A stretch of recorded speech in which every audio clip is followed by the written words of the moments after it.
C'est pour nous un grand honneur d'inaugurer la salle Simon Igel. Donner le nom de Simon à cette salle du lycée était en fait pour nous une évidence. Il était le parrain des Semaines de la Mémoire. Il a également témoigné de nombreuses fois dans cette salle. La rencontre avec cet homme a été déterminante pour notre association. Et nous lui en serons éternellement reconnaissants. Il est le premier survivant d'Auschwitz qui soit venu témoigner au lycée en janvier 2007. Sans le savoir, il est à l'origine de la création de la Semaine de la Mémoire. En effet, nous souhaitions l'accueillir à nouveau, mais sous une autre forme, en permettant à davantage d'élèves de l'entendre. Le travail de mémoire que nous entreprenons depuis maintenant 11 ans prend aujourd'hui tout son sens. Aujourd'hui, l'inquiétude des rescapés est de transmettre leur histoire, leur mémoire, de laisser à nos générations et aux générations futures l'héritage de leur savoir. Cette salle en est donc le symbole. Pour nous, jeunes et lycéens de Coutances et sa région, cette salle où son discours résonnera à jamais symbolisera magnifiquement l'être humain exceptionnel qu'était Simon Igel.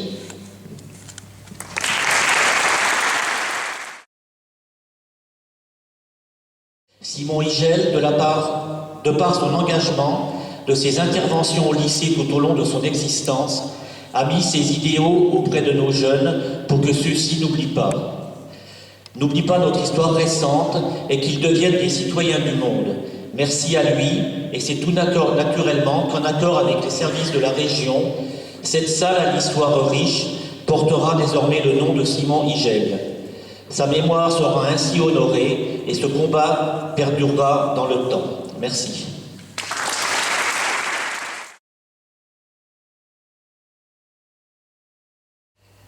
Je voulais quand même faire un hommage appuyé à Simon Igel et parler donc de lui.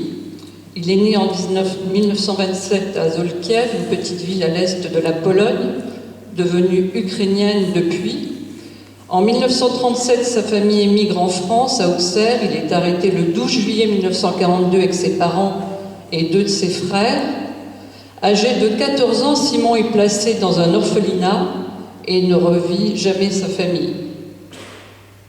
Le pire, je dois dire, c'est que le 18 août 1943, le jour de son anniversaire, sur dénonciation, donc j'allais dire double peine, il est arrêté par la Gestapo, transféré à Drancy et ensuite déporté à Auschwitz. Il est sélectionné à l'arrivée, affecté au camp 3 de Monowitz, intégré à l'usine de la Buna, rescapé des marches de la mort.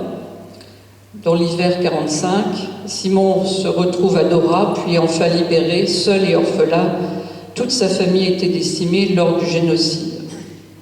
Je voulais saluer, à l'occasion de l'inauguration de cette salle, tout ce travail mémoriel qui est fait, qui est très important, et que la région que je représente, et notamment Hervé Morin, son président, souhaite encourager.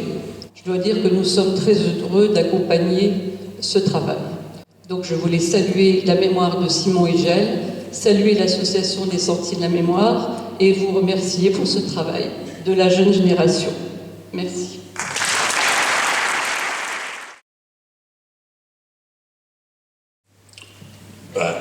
Adulte encadrant avec François, avec Jean-Philippe, avec Anthony, avec Ronan, avec plein de gens. Bon. Après 2 séjours mémoriels vers Auschwitz, en 2007, les Sentiers de la Mémoire rencontraient, il y a maintenant 9 ans, pour la première fois, un rescapé d'Auschwitz. Ce rescapé, c'était Simon Igel. Et à partir de là commence une histoire dans l'histoire, une histoire entre l'association et cet homme, survivant, revenant d'une autre planète, d'une planète gravitant autour de la nôtre, de cette planète de cendres, telle que l'a décrivait Yael Katsetnik lors du procès à Eichmann en 1961. Un peu plus tard, Henri Kertész, rescapé lui aussi, prix Nobel de littérature, affirmait que l'ombre de cette planète recouvre, qu'on le veuille ou non, la civilisation dans laquelle Auschwitz a eu lieu.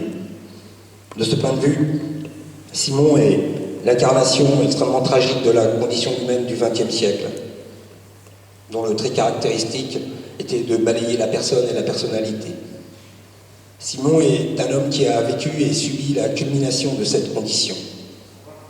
De ce point de vue, la question de la Shoah est alors une question vitale pour la civilisation européenne, puisqu'une civilisation doit penser ce qui a été fait en son cadre si elle veut perdurer. Et la question de la survie à Auschwitz, en l'occurrence, n'est donc pas le problème personnel du rescapé. C'est notre problème à nous. C'est le problème des sentiers de la mémoire, c'est le problème de la jeunesse, c'est le problème de toute la société, c'est le problème de l'éducation nationale. Et c'est la raison pour laquelle on fait ce travail. Et c'est notre problème à nous, effectivement, de déconstruire ce tragique XXe siècle pour en construire un XXIe meilleur. En nous projetant dans cette démarche, dans une démarche qui vise à poser un jugement sur cette expérience, qui vise à apprendre l'histoire d'une part, et je vous rejoins Madame Pulver, il ne s'agit pas seulement d'apprendre l'histoire, il faut aussi apprendre de l'histoire. Et l'un avec l'autre, pas l'un sans l'autre. Et à l'heure de la Shoah, de l'expérience concentrationnaire, sans doute pourra-t-il naître des valeurs comme le souhaitait Imre Kertész, parce que notre jugement alors sera un jugement de valeur, et de ces souffrances incommensurables naîtront une connaissance incommensurable en l'être humain. Ceux qui sont revenus, dont Simon fait partie, et qui portent cette souffrance, la perte des leurs, la perte de Marcus et Yanta, ses parents, la perte de Ménassé et Joseph, ses frères, eh bien ceux qui sont revenus ont placé la transmission au cœur de leur vie. Je pense au poète Katzenelson, invitant à chanter et à prendre la harpe, vite, creuse et légère. Je pense à Zalman Gradowski, invitant celui qui trouverait son manuscrit sous la cendre des Sonderkommando à Auschwitz à transmettre ses mots au monde. Je pense à Félix Nussbaum qui nous invitait, s'il venait à disparaître, ce qui advint, à montrer ses œuvres aux hommes. Transmettre encore et toujours. En parler pour que plus jamais cela ne se reproduise, comme disait Simon. Et vivre. Parce que le rescapé, le témoin, le revenant, le survivant est un homme. Alors vivre, partager des beaux moments, le sourire d'un enfant, quelques pas de danse avec Camille au théâtre en 2008, la fête de la musique à Chalut, toujours en 2008, avec Lénie, Zévoulitou, Justine, Antoine et tous les autres. Et continuer à vivre des beaux moments. Simon, c'est pas seulement une rencontre avec le témoignage et avec le rescapé, c'est une rencontre avec un homme avant tout. Partager ces moments qui font que Simon est au Sentier et au lycée Lebrun, plus encore que le témoignage donc, la vie. Alors que cette salle porte aujourd'hui son nom, c'est la suite de ce combat que j'annonçais modestement lors de la cérémonie d'hommage de février dernier, en ouverture de la 5e semaine internationale de la mémoire. Combat que mèneront les Sentiers pour relayer le message œcuménique de Simon. Par ce nom, aujourd'hui, Simon, tu participeras à toutes les semaines de la mémoire à venir ici à Coutances. Pour perpétrer ton souvenir, tu parraineras toujours notre travail de mémoire. Le 7 février prochain, dans 15 jours, c'est le premier anniversaire de ta disparition. Nous serons à Birkenau, le même jour, et nous penserons très fort à toi et à tes parents, Marcus et Yanta, à tes frères Ménassé et Joseph, qui t'ont si cruellement et si injustement manqué. Nous porterons ton souvenir en cette planète de cendres dont l'ombre recouvre toujours notre civilisation. Merci.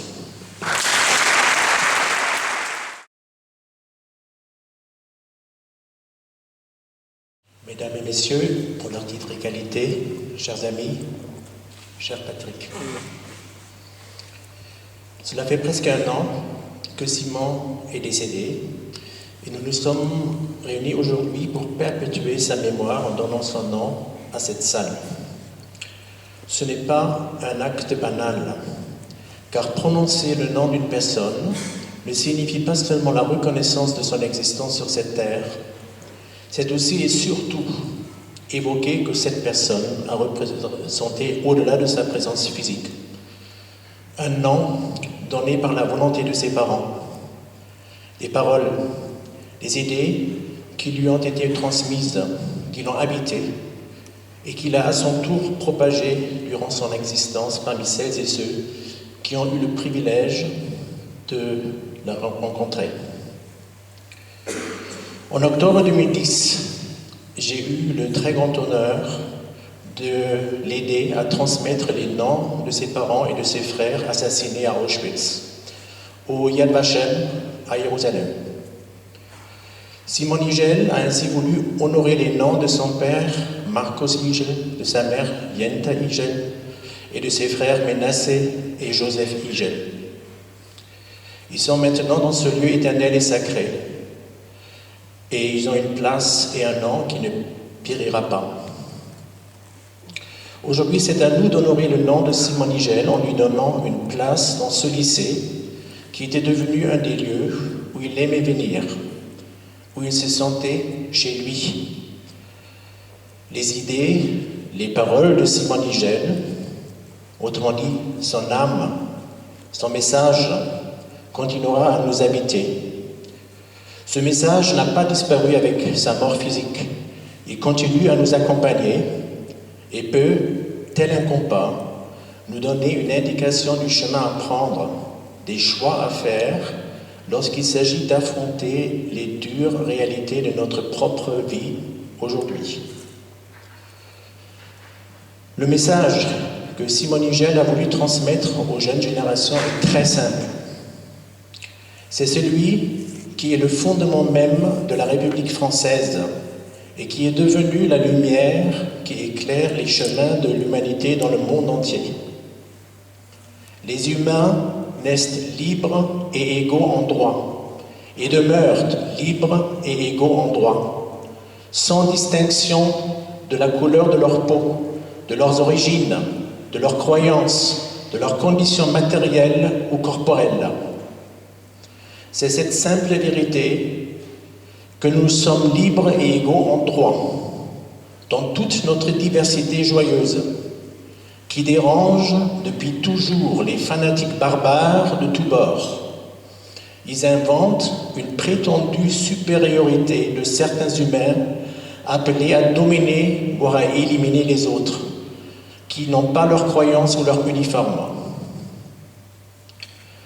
Après les attentats du 7 janvier 2015 contre Charlie Hebdo et contre le supermarché Hyper Cacher à clientèle majoritairement juive, j'ai eu l'occasion de discuter avec Simon à l'hôpital de Caen sur ces événements et il a clairement vu le lien entre ces terroristes fanatiques qui prennent en otage la troisième religion monothéiste du monde pour la transformer en dictature de l'uniformité noire, de la barbarie.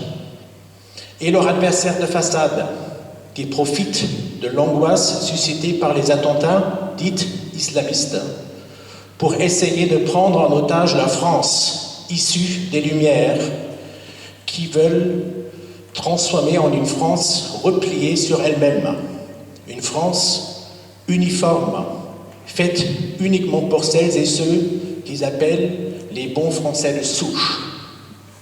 Ces preneurs d'otages fanatiques de tous bords veulent créer une société où l'appartenance à la nation serait à nouveau une affaire de sang, d'origine ethnique et d'appartenance religieuse. Une société où celui qui serait en règle avec les règlements de plus en plus contraignants et sélectifs exercerait son droit du plus fort contre le plus vulnérable et le plus faible. Hélas, notre expérience du passé nous enseigne que ce fantasme fanatique d'une société uniformisée, soumise au dictat de rituels répétés à l'infini, va vite détourner la haine des meutes terrorisées, de la personne venue de l'étranger, vers tout ce qui leur paraît étrange dans leur propre rang. Les malades, les pauvres, les rêveurs, les personnes qui veulent simplement penser par eux-mêmes ou qui, dans les limites de la loi protégeant le respect de chaque citoyenne et de chaque citoyen, réclament simplement le droit à un mode de vie différent de celui de la majorité. Ces deux adversaires de façade, les islamistes d'un côté et celles et ceux de l'autre côté qui se cachent derrière l'euphémisme des identitaires souverainistes, se nourrissent en vérité du même fonds de commerce qui est la haine de l'autre, l'antisémitisme et le racisme. Le but clairement affiché des terroristes est de susciter un renforcement du repli identitaire qui pousserait dans leur rang les jeunes victimes du rejet qui vont subir inéluctablement par les membres d'une société apeurée. Et dans cette guerre des barbares, chaque parti cherchera à attirer le plus grand nombre de personnes tétanisées par la terreur vers son côté pour pouvoir finir par imposer à la nation son propre délire de domination. Oui, aujourd'hui, dans le monde entier, la bête immonde redresse à nouveau sa tête. De toutes parts, nous entendons à nouveau les vociférations contre les valeurs de notre République, contre la diversité, contre l'égalité en droit de tous les humains, contre le droit de tous à une vie dans la dignité.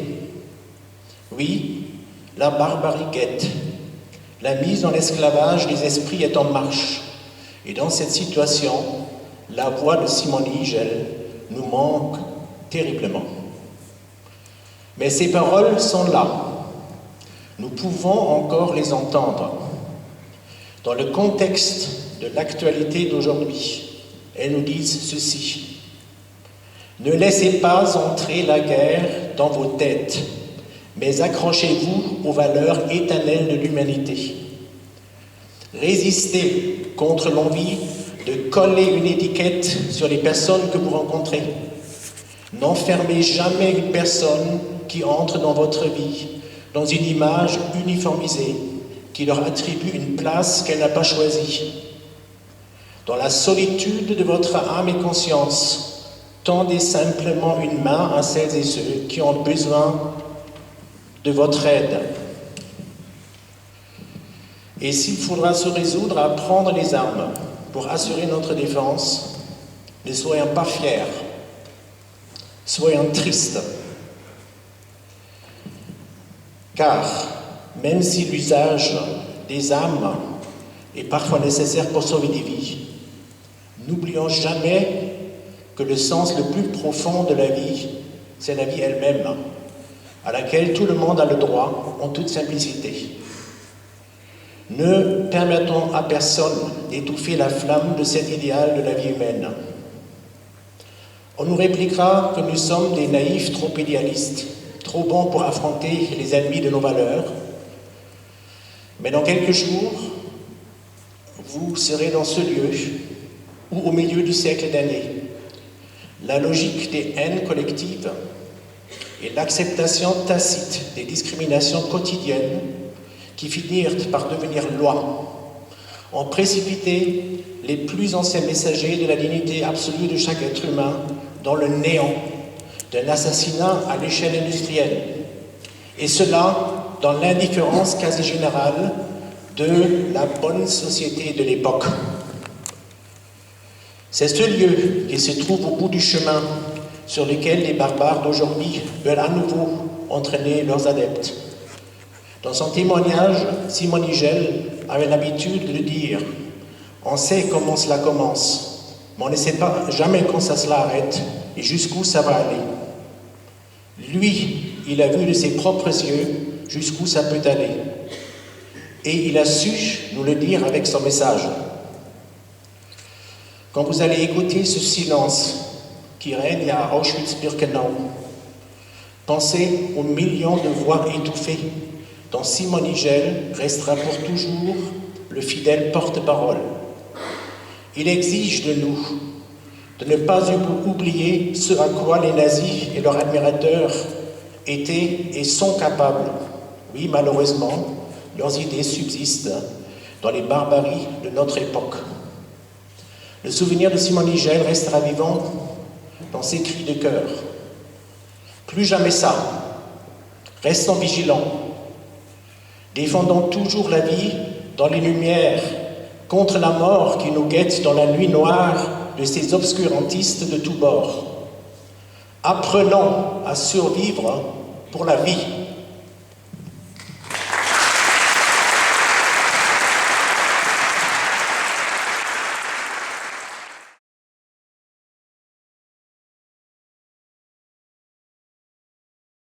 Cinq lectrices qui vont vous dire un texte de Benjamin Fondane, des membres des Sentiers de la mémoire de l'année dernière qui sont fidèles aux Sentiers. Elle faisait partie de l'atelier théâtre et c'était le texte de Fondane qui clôturait la pièce de l'année dernière. Donc c'est Sarah, Fiona, Adélie, Camille et Louise qui vont venir vous dire ce texte, mais il faut venir.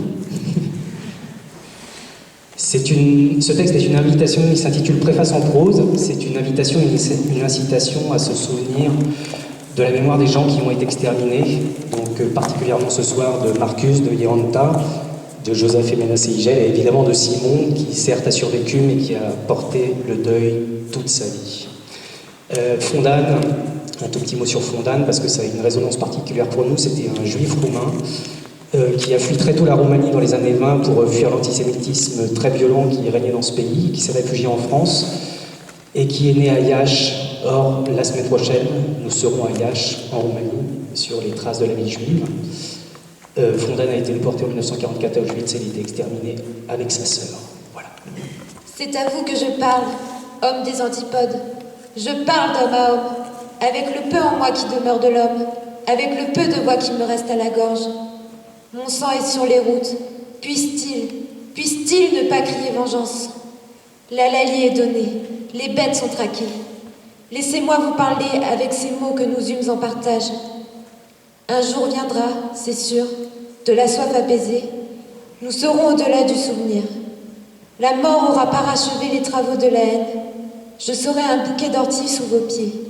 Alors, eh bien, sachez que j'avais un visage comme vous, une bouche qui priait comme vous. Quand un songe ou une poussière m'entrait dans l'œil, cet œil pleurait un peu de sel. Et quand une épine mauvaise égratignait ma peau, il y coulait un peu de sang, aussi rouge que le vôtre. Certes, tout comme vous, j'étais cruelle. J'avais soif de tendresse, de puissance, d'or, de plaisir et de douleur. Tout comme vous, j'étais méchant et angoissé, solide dans la paix, ivre dans la victoire, et titubant, hagard, à l'heure de l'échec. Oui, j'étais un homme comme les autres hommes, nourri de pain, de rêves, de désespoir. Et oui, j'ai aimé, j'ai pleuré, j'ai haï, j'ai souffert. J'ai acheté des fleurs et je n'ai pas toujours payé mon terme. Le dimanche, j'allais à la campagne, pêcher des poissons irréels. Je me baignais dans la rivière qui chantait dans les joncs et je mangeais des frites le soir. Après je rentrais me coucher, fatiguée, le cœur là et plein de solitude, plein de pitié pour moi, plein de pitié pour l'homme. Cherchant en vain sur un ventre de femme cette paix impossible que nous avions perdue naguère dans un grand verger où fleurissait au centre l'arbre de la vie. J'ai lu comme vous tous les journaux, tous les bouquins, et je n'ai rien compris au monde, je n'ai rien compris à l'homme. Et quand la mort est venue, peut-être ai-je prétendu savoir ce qu'elle était. Mais en vérité, je peux vous le dire à cette heure, elle est entrée dans mes yeux étonnée de si peu savoir ce qu'elle était. Avez-vous mieux compris que moi? Et pourtant, non. Je n'étais pas un homme comme vous. Vous n'êtes pas né sur les routes. Personne n'a jeté à l'égout vos petits comme des chatons encore aveugles. Vous n'avez pas erré de cité en cité, traqué par les polices. Vous n'avez pas connu de désastre à l'aube, les wagons à bestiaux et le sanglot amer de l'humiliation. Accusé d'un délit que vous n'aviez pas commis, d'un meurtre sans cadavre, vous n'avez pas changé de nom et de visage pour oublier votre visage qui avait servi à tout le monde de crachoir. Un jour viendra sans doute où vous lirez ce poème. Oubliez-le. Oubliez-le. Mais quand vous foulerez ce bouquet d'orties qui avait été moi, dans un autre siècle, dans une autre histoire, souvenez-vous seulement que j'étais innocent. Et que, tout comme vous, j'avais un visage marqué par la colère, par la pitié et la joie. Un visage d'homme, tout simplement.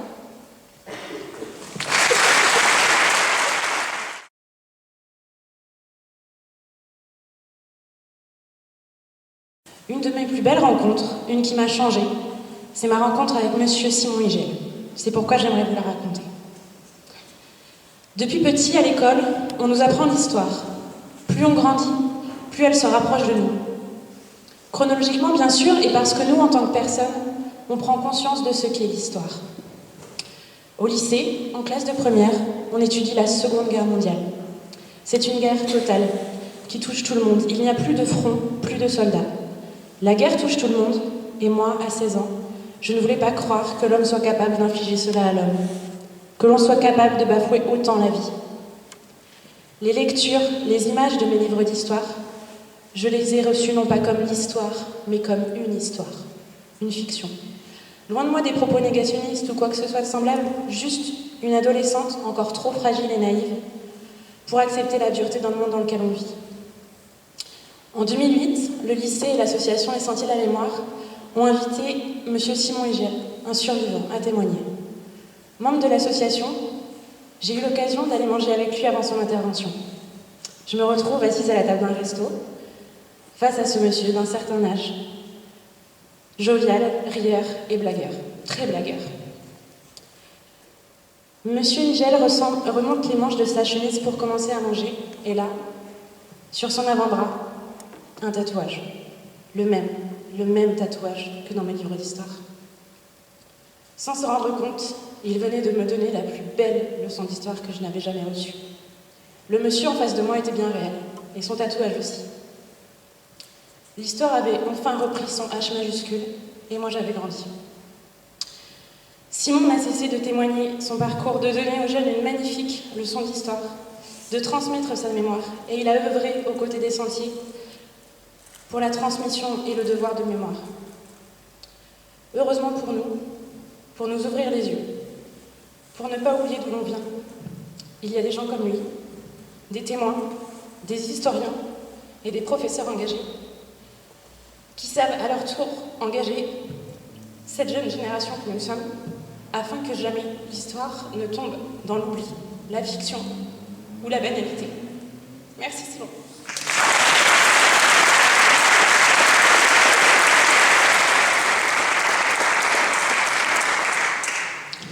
Margot, Monsieur Lambert, Madame Vulvert, Christian, Peter, Monsieur Higel, Patrick Higel. Mesdames, Messieurs, bonsoir. Simon Higel était l'un des premiers amis des Sentiers de la Mémoire. En septembre 2014, alors que l'on célébrait les 10 ans de l'association, nous nous étions accordés pour qu'un seul témoignage ait lieu. Il nous est apparu évident que ce témoignage serait celui de Simon. Malheureusement, son état de santé ne lui a pas permis de se joindre à nous. Le 27 janvier 2015, je rencontrais Simon suite à un message de Peter, qui nous faisait savoir que Simon était hospitalisé à Caen. Hasard du calendrier, le 27 janvier n'était pas une journée anodine. C'est en effet la journée mondiale de la mémoire de l'Holocauste. C'est aussi la date d'anniversaire de la libération du camp d'Auschwitz, dans lequel Simon avait été déporté. Simon avait prêté attention à ce hasard de calendrier. Lorsque j'ai pu le rencontrer, sa petite fille était à ses côtés. Il m'a alors présenté en disant simplement « C'est les Sentiers de la Mémoire, de Coutances ». J'ai une nouvelle fois pu estimer l'importance qu'accordait Simon à cette association. Réciproquement, les Sentiers doivent une éternelle reconnaissance à Simon. Aucun de nous ne peut imaginer ce qu'auraient été les Sentiers sans lui. On a alors discuté quelques minutes durant lesquelles Simon a évoqué son souhait de revenir témoigner à Coutances, lors de la 5e semaine internationale de la mémoire, qui se tenait alors en mars. Malheureusement, Simon nous a quittés le 7 février dernier. Je revois encore Simon se battre pour payer son verre au bar. Simon donnant le livre qu'il a rédigé à tour de bras. Je revois aussi Simon s'indigner contre le racisme, contre le Front National, ovationné par des lycéens lorsqu'il s'adressait à eux au Zénith de Caen. C'était en juin 2014. Ces quelques mots illustrent l'incroyable humanité qui transcendait cet homme. Simon était et restera le parrain des Sentiers. Aujourd'hui, je suis heureux que cette salle puisse porter son nom, le nom d'un homme venu tant de fois ici pour prôner les valeurs de tolérance, de respect et de fraternité que nous essayons de transmettre à notre tour. Merci.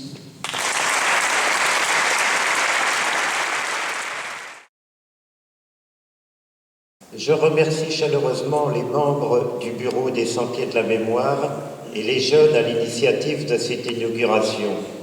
Je remercie Monsieur le Proviseur François Lambert et toutes les autorités qui l'ont accepté. Mon père aimait beaucoup votre action pour le devoir de mémoire. J'ai trouvé le lendemain de son décès son livre avec une belle dédicace pour Christian Savary. Il témoignait depuis plus de 20 ans de sa jeunesse en France et de son parcours de déporté du régime nazi. La plupart des jeunes connaissent l'histoire, mais beaucoup d'entre vous ont entendu son témoignage de sa voix sur cette funeste époque et ont pu échanger avec lui. C'était un des derniers survivants de la région du camp d'extermination d'Auschwitz. Votre initiative de l'honorer en donnant son nom à cette salle l'aurait beaucoup touché, quoiqu'il ne cherchait pas les honneurs.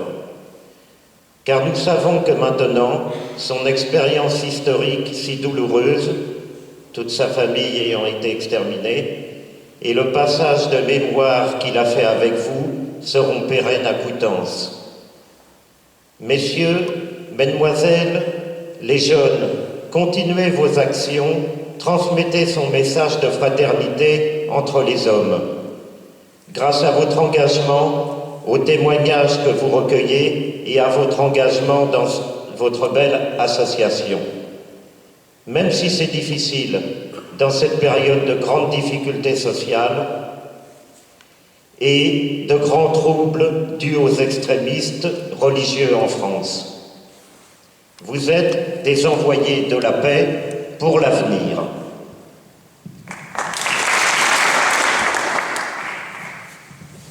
On va maintenant donc dévoiler la plaque qui a été faite par les membres du bureau. Ici.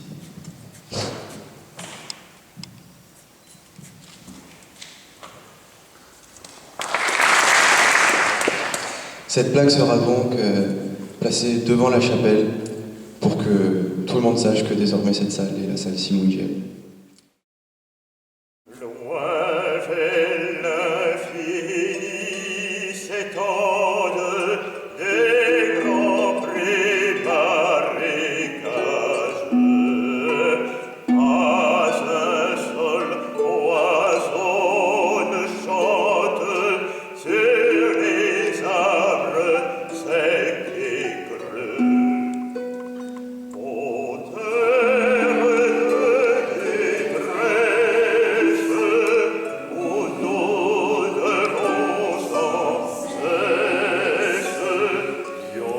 Say